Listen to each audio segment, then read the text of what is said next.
नमस्कार बच्चों, कैसे हैं? मैं आपका दोस्त, आपका मित्र अमर मोदी सर।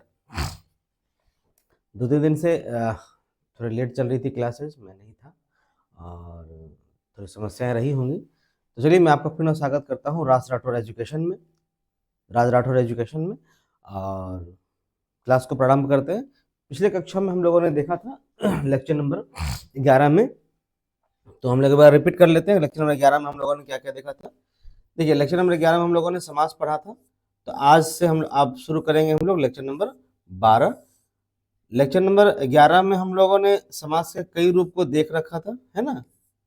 समास के कई संदर्भों को हमने देख रखा था और जो अब हमारी जो शुरू होगी शायद बहुव्रीहि समास से शुरू होगी। किससे होगी? बहुव्रीहि समास से।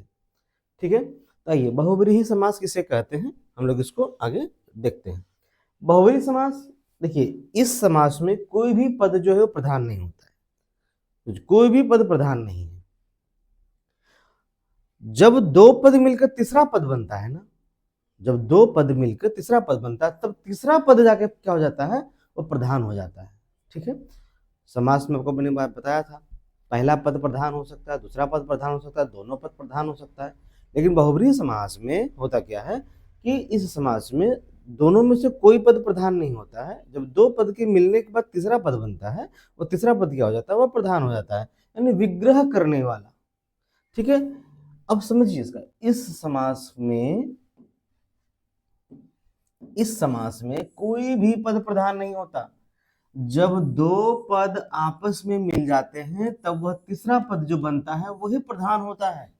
उदाहरण के तौर पर देखिए, ठीक है, कि इसका विग्रह करने वाला है, जो मतलब इसमें जो बहुव्रीहि समास को जो आप पहचानेंगे, तो बहुव्रीहि समास को कैसे पहचानेंगे? विग्रह करने वाले का मतलब है उसे पहचान देने वाले शब्द, जैसे वाला है लगा हो, जो लगा हो, जिसका लगा हो, जिसकी लगा हो, जिसके लगा हो, या वह लगा हो। इस तरह के बहुत सारे और शब्द हैं जो आपको देखने को मिलेंगे, वह बहुव्रीहि समास कहलाता है। ठीक है, और भी आप आसानी से इसको समझिए कि सपोज कीजिए गजानन, गजानन को हमने संधि विच्छेद अगर करना है तो क्या करेंगे? गज प्लस आनन, गजानन। गज भी प्रधान है और आनंद भी ऐसे प्रधान है, लेकिन जब इसको मिलने के बाद जो तीसरा पद बनता है वो बनता है गणेश। मूल प्रधान क्या है? गजानन में मूल प्रधान शब्द जो हमारा हो जाता है वो कौन हो जाता है? गणेश। उसी प्रकार त्रिनेत्र, तीन नेत्र हैं जिसके, कौन है? शिव है, शिव मूल प्रधान है। त्रिनेत्र अगर मैं कहूं तो आप क्या समझेंगे? वो क्या कहा जाएगा? वो शिव कहा जाएगा। जैसे मान लिया जाए मैं कहूं अमर, मैं अपना नाम ही आपको बताऊं तो अमर, क्या मैं प्रधान रहा? अगर मैं अमर लिखा तो अमर प्रधान है, अमर शब्द अपने आप में एक मूल्य है, लेकिन क्या अमर कोई तीसरा शब्द नहीं बन सकता है? तो जो मरा ना हो, जो मरा ना हो अमर। तो अब जो मरा ना हो ऐसे कौन है हमारे पास? 7 चिरंजीवी हैं हमारे पास। तो इन 7 चिरंजीवी में जिसका नाम आप रख लीजिए वो अमर है। तो अमर का मतलब क्या है? जो मरा ना हो, जो मरा ना हो या जो ना मरे। ठीक है, जो मरा ना हो। अब कौन ऐसा है जो नहीं मरा है? तो ऐसे 7 चिरंजीवी हैं हमारे पास, 7 लोग हैं, 7 चिरंजीवी, इनमें किसी का नाम ले लेंगे तो क्या हो जाएगा? अमर का मूल रूप होगा। जैसे नीलकंठ, नीला हो जिसका कंठ शिव है। लंबोदर, लंबा हो जिसका उदर गणेश है। दशानन, 10 है जिसके आनन दशानन है। चतुर्भुज, 4 भुजाओं वाला, 4 भुजाओं वाला कौन है? विष्णु। पीताम्बर, पित है वस्त्र जिसके, पीले हैं वस्त्र जिसके, कौन है? कृष्ण है। चक्रधर, चक्र को धारण करने वाला, चक्र को धारण करने वाला विष्णु। चक्रधर भी मूलतः सही है, तो चक्रधर भी चीजें हैं, मौलिक है, प्रधान है। चक्रधर में पहला पद भी चक्र प्रधान है, धर भी प्रधान है। लेकिन इनसे इसको समझने की बात है क्या कि मैं अगर देखता हूं कि चक्रधर कहूं उसके बाद क्या आती है? चक्रधर से किसका आशय निकल के आता है? कौन मूल प्रधान होता है? जो मौलिक रूप में प्रधान है वो बहुव्रीहि समास के रूप में देखा जाता है। जैसे बिना पानी मतलब सरस्वती, श्वेतांबर, श्वेतांबर मतलब सरस्वती। ठीक है, दुरात्मा, दुष्ट को कहा जाता है। घनश्याम, कृष्ण को कहा जाता है। मृत्युंजय, जो मृत्यु पर जीतने वाला हो, कहा जाता है। जैसे शिव है निशाचर, निशा में विचरण करने वाला, राक्षस भूत पिशाच गिरिधर, गिरी को धरने वाला। गिरी मतलब क्या होता है? गिरी मतलब होता है पहाड़ या पर्वत। देखिए आपको ज्योग्राफी में बताया जाएगा कि पहाड़ और पर्वत पठार इन सबों में छोटी छोटी अंतर होती है। क्या अंतर होता है वो हम लोग देखेंगे। पंकज, पंख में जो पैदा हो, पंख मतलब होता है कीचड़, पंख मतलब क्या होता है? कीचड़। उसमें जो पैदा हो वो क्या कहलाएगा? कमल। त्रिलोचन, तीन है लोचन जिसके, लोचन का मतलब होता है नेत्र, आप इसको आंख भी कह सकते हैं। त्रिलोचन शिव। विषधर, विष को धरने वाला सर्प। बहुव्रीहि समास, ठीक है, क्लियर है यहाँ तक? आइए अब आगे देखते हैं इसके भेद कितने होते हैं। बहुव्रीहि समास के कुल कितने भेद हैं? बहुव्रीहि समास के कुछ भेद को हम लोग देखते हैं। पहला है समानाधिकरण बहुव्रीहि समास। क्या है? समानाधिकरण बहुव्रीहि समास। देखिए इसमें सभी पद कर्ता के विभक्ति, सॉरी, कर्ता कारक के विभक्ति के होते हैं, लेकिन समस्त पद द्वारा जो अनुक्त होता है वो कर्म, करण, संप्रदान, अपादान, संबंध आदि विभक्तियों से उक्त होता आता है, उसे समानाधिकरण बहुव्रीहि समास कहते हैं। जैसे प्राप्त है उदक जिसको, प्राप्तोदक। जीती गई इंद्रियां हैं जिसके द्वारा, जितेंद्रियां। दत्त है भोजन जिसके लिए, दत्त भोजन। निर्गत है धन जिसमें, निर्धन। ठीक है, अगला है व्याधिकरण बहुव्रीहि समास। समानाधिकरण बहुव्रीहि समास में दोनों पद कर्ता कारक की विभक्ति होते थे। उसमें क्या होते थे? दोनों पद कर्ता कारक की विभक्ति होते थे, लेकिन यहाँ पहला पद तो कर्ता कारक की विभक्ति का होगा, लेकिन बाद वाला का जो संबंध होगा वो या फिर अधिकरण कारक होगा या संबंध कारक होगा। बात समझिएगा, या फिर अधिकरण होगा या फिर संबंध होगा। जैसे शूल है, ये पहला पद है समाधिकरण का, तो समाधिकरण है शूल है। पानी में जिसके, शूल पानी। वीणा है पानी में जिसके, वीणा पानी। पानी, इस पानी, देखिए पानी के तीन तीन अलग अलग अर्थ होते हैं। अगर ऐसे पानी है तो इसका मतलब है जल, और अगर ऐसे पानी है, ऐसे पानी है तो इसका मतलब है हाथ। ठीक है, क्लियर है बातें यहाँ पे? अगला है तुल्य योग बहुव्रीहि समास। देखिए आपको समास के भेद के रूप में नहीं पूछा जाएगा, आपको केवल ये पूछा जाएगा दिए गए शब्द में कौन सा बहुव्रीहि समास है, तो आप वहां पे समझ लेंगे इस चीज को। ठीक है, इसमें क्या होता है? पहला पद शह होता है। पहला पद क्या होता है? शह होता है। आप जो भी शब्द लिखेंगे उसमें पहला पद क्या मिलेगा? आपको शह मिलेगा। और तुल्य योग बहुव्रीहि समास कहलाता है। इसमें पहला पद क्या हो जाएगा? शह से जुड़ेगा। जैसे मान लीजिए कि साहस, सबल, मतलब शह प्लस बल, शबल। ठीक है, इसे बहुव्रीहि समास, इसे सह बहुव्रीहि समास भी कहा जाता है। तुल्य बहुव्रीहि समास को क्या कहा जाता है? सह बहुव्रीहि समास भी कहा जाता है। जिसमें क्या, सह का अर्थ क्या होता है? सह का अर्थ होता है साथ होना, और समास होने की वजह से श के स्थान पर केवल सौ लिखा जाता है। जब केवल सौ लिखा जाए, इस समास की इस बात पर ध्यान दिया जाता है कि विग्रह करते समय, मतलब विछंदी विच्छेद करते समय सह दूसरा वाला शब्द प्रतीत हो और वह समास का पहला पद हो जाए। बात याद रखिएगा, क्या हो? स लिखा सह, जब संधि विच्छेद किया जाएगा, किसी शब्द को संधि विच्छेद किया जाएगा, उदाहरण के तौर पर देखिए ना, शबल है, तो सबल में आप क्या लिखेंगे? शह प्लस बल। हमने संधि विच्छेद में बताया है कि ह हट जाएगा, सह प्लस बल। अब इसमें ध्यान ये रखना है कि जो शब्द का मैं विग्रह कर रहा हूं, अर्थात संधि विच्छेद कर रहा हूं, संधि विच्छेद करने के तत्पश्चात जो विग्रह बन के आए, उस विग्रह का पहला पद वो शह हो और प्रधान हो जाए। पहला पद क्या हो जाए? पहला हो जाए, समास का वो पहला पद हो जाए। तो अब देखिए इसको अगर हम संधि करते हैं तो क्या बन के आता है? सबल। और सबल में ये सबल क्या है? सबल पूरी की पूरी क्या है? समास है। सबल क्या है? पूरी की पूरी, सबल जो है पूरी पूरी समास है, और इसका पहला पद श हो गया, तो ये कौन सा समास हो गया? ये हमारा कौन सा? तुल्य योग्य बहुव्रीहि समास कह सकते हैं, या इसे सह बहुव्रीहि समास का कह सकते हैं। जो देह के साथ हैं सदेह, या सपरिवार, जो परिवार के साथ हैं। ठीक है, उसके बाद आता है व्यतिहार बहुव्रीहि समास। क्या आता है? व्यतिहार बहुव्रीहि समास। देखिए व्यतिहार बहुव्रीहि समास में होता क्या है कि घात या प्रतिघात लगता है। घात लगता है या प्रतिघात। घात प्रतिघात के मतलब समझिए, मैथमेटिकल टर्म में अगर कहा जाए तो स्क्वायर, जैसे बात बात, मुक्का मुक्की, मारा मारी, है ना। तो ये सारे शब्द जब हम प्रयोग करते हैं तो क्या कहलाता है, घात प्रतिघात की सूचना मिले उसे प्रतिहार बहुव्रीहि समास कहते हैं।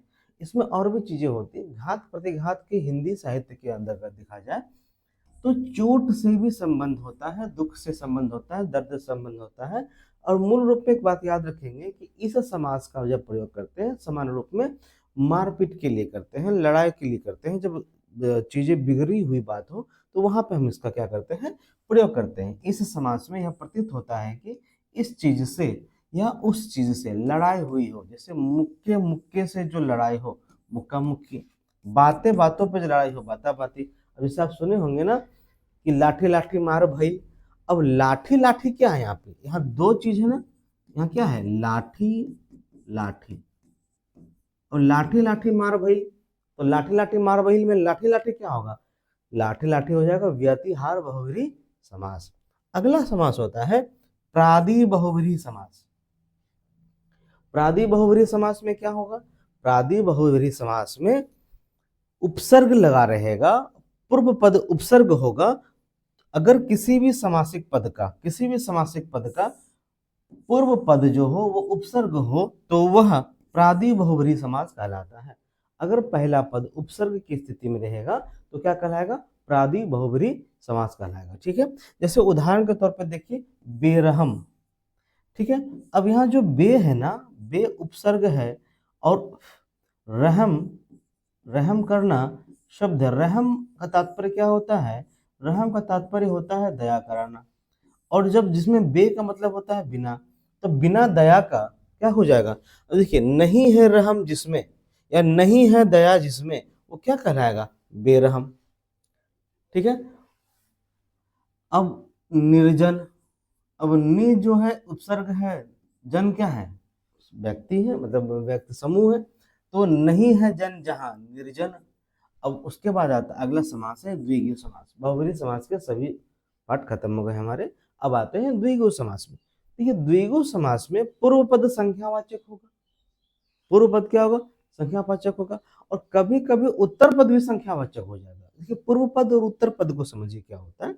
सपोज कीजिए कि अब मान लेते हैं यहाँ नवग्रह है ना, नवग्रह। नवग्रह में ये नव जो दिख रहा है सर आपको, ये नव, ये नव का मतलब क्या हो रहा है, नौ। अब यहाँ देखिए त्रि है ना, त्रि का मतलब क्या हो रहा है यहाँ पे, तीन। तो ये जो पहला पद है वो क्या होगा, संख्यावाचक होगा। कभी कभी दूसरा पद भी क्या हो जाता है, संख्यावाचक हो जाता है। इसको हम लोग देखेंगे सही से अभी। ठीक है, द्विगु समास में पूर्व पद संख्यावाचक होता है और कभी कभार उत्तर पद भी क्या हो जाता है, संख्यावाचक होता है या हो सकता है। अच्छा, इसमें जो प्रयुक्त संख्या होता है वो किसी समूह को दर्शाता है, अर्थ को नहीं बताता, किसी का अर्थ नहीं, वो समूह बताता है।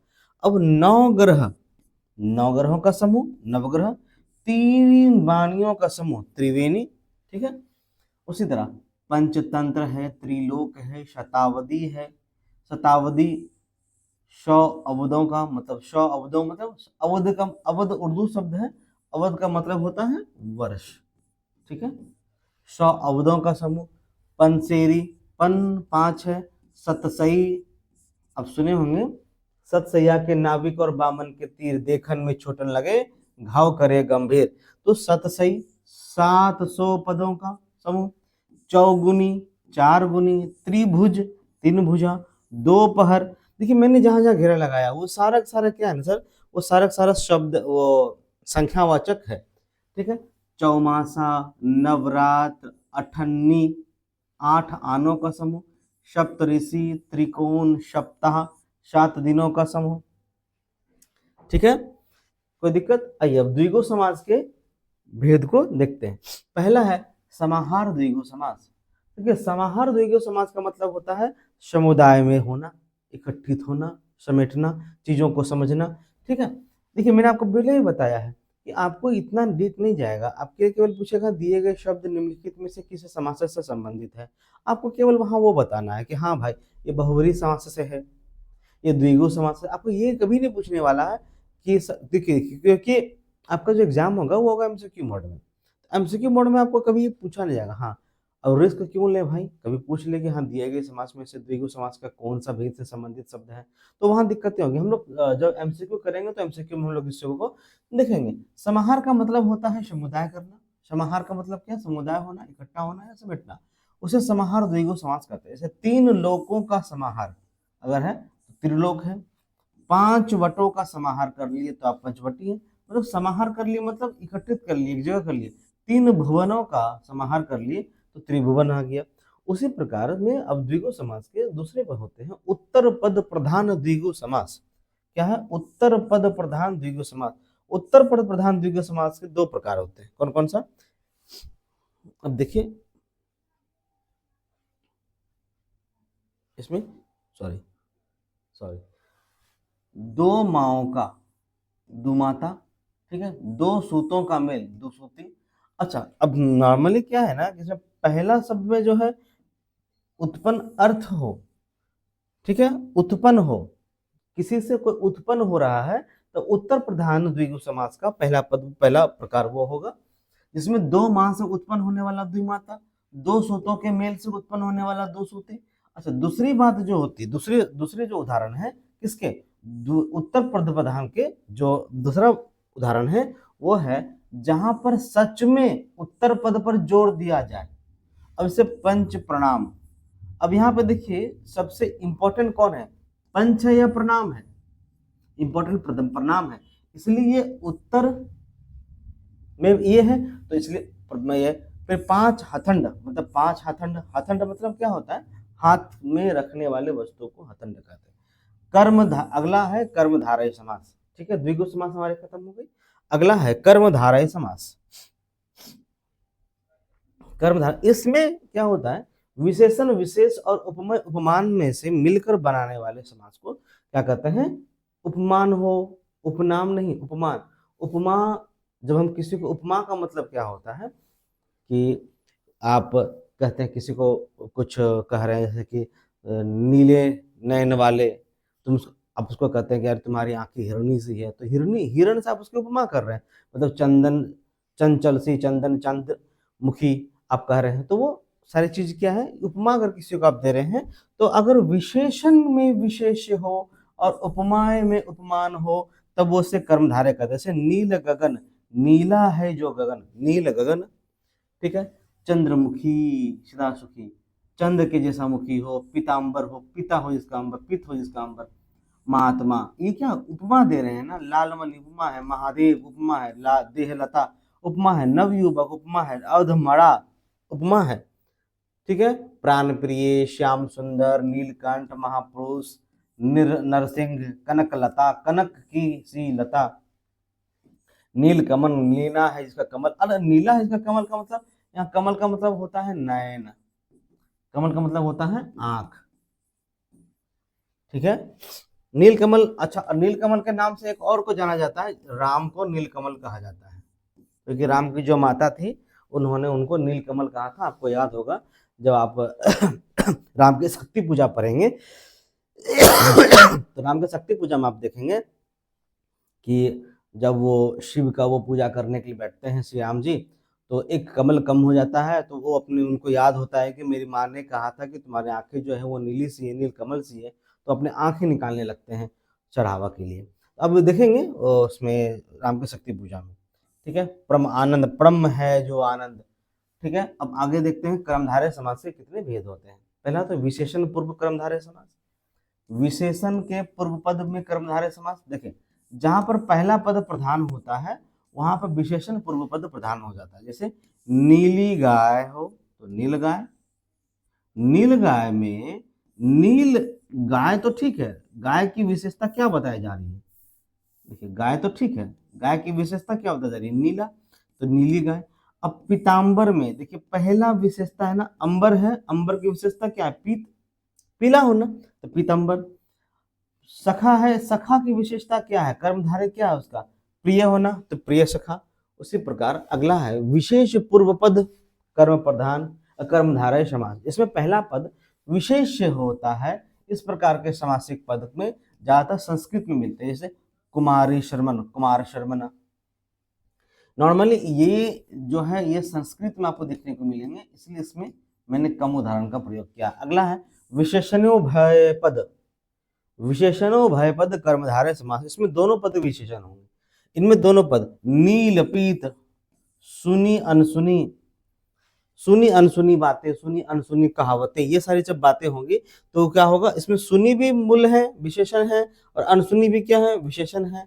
ठीक है, कहानी अनकहानी। ठीक है, उसके बाद है विशेषणियों भेद कर्मधारय, इसमें दोनों पद विशेष्य होते हैं। अब देखिए यहाँ पे आपको दिखेगा, यहाँ दोनों पद विशेषण है, विशेषण की जो विशेषता बताए वो क्या कहलाता है, विशेष्य होता है। यहाँ दोनों पद विशेषण है, ठीक है, और यहाँ पे आपके दोनों पद विशेष हैं। जैसे आगच्छ, आमगाछ, वायस दंपति। ठीक है, वायस दंपति मतलब कौवे के मेल फीमेल के दंपति को वायस दंपति कहते हैं। ठीक है, अगला कर्मधारय समास के उपभेद भी हैं। कर्मधारय समास के भेद तो हमने देख लिया, कर्मधारय समास के उपभेद।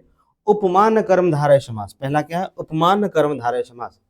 उपमान कर्मधारय समास का मतलब इसमें उपमान वाचक पद का उपमाय वाचक पद के साथ समास होता है। इसमें इव या जैसा जैसा महसूस होता है, मतलब इसमें जो शब्द महसूस होगी वो जैसा, इतना आपको आप पढ़ेंगे, इसको कोई दिक्कत नहीं है। समास में दोनों शब्द के बीच में इव लगा हो या जैसा लगा हो वो अव्यय के लोप हो जाता है, और दोनों पद चूंकि एक ही कर्ता के विभक्ति वचन लिंग होते हैं, इसलिए समस्त पद कर्मधारय लक्षण का होता है, इसलिए उसे उपमान कर्मधारय समास कहते हैं। जैसे विधु चंचला, विद्युत जैसा चंचल हो, तो उसे क्या कहा जाएगा, विद्युत चंचला, विद्यु चंचला।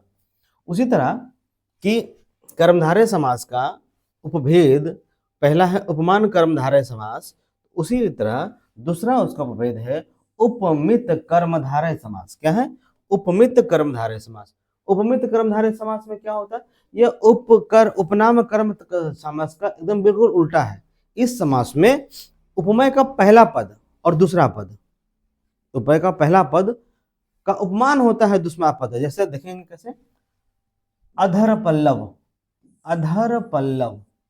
ठीक है, अब देखिए इसमें क्या है, अब नरसिंह के समान, नरसिंह अधर पल्लव के समान, पल्लव मतलब होठ। ठीक है, अगला रूपक कर्मधारय समास। क्या है ये, कर्मधारय समास के उपभेद हैं। रूपक कर्मधारय समास, जहां पर एक का दूसरे पर आरोप लगता हो वह क्या हो जाएगा, जहां का एक का दूसरे पर आरोप लगता हो वो क्या हो जाता है, रूपक कर्मधारय समास। जैसे मुख ही है चंद्रमा, मुख चंद्रमा, मुख ही है चंद्रमा, मुख चंद्रमा।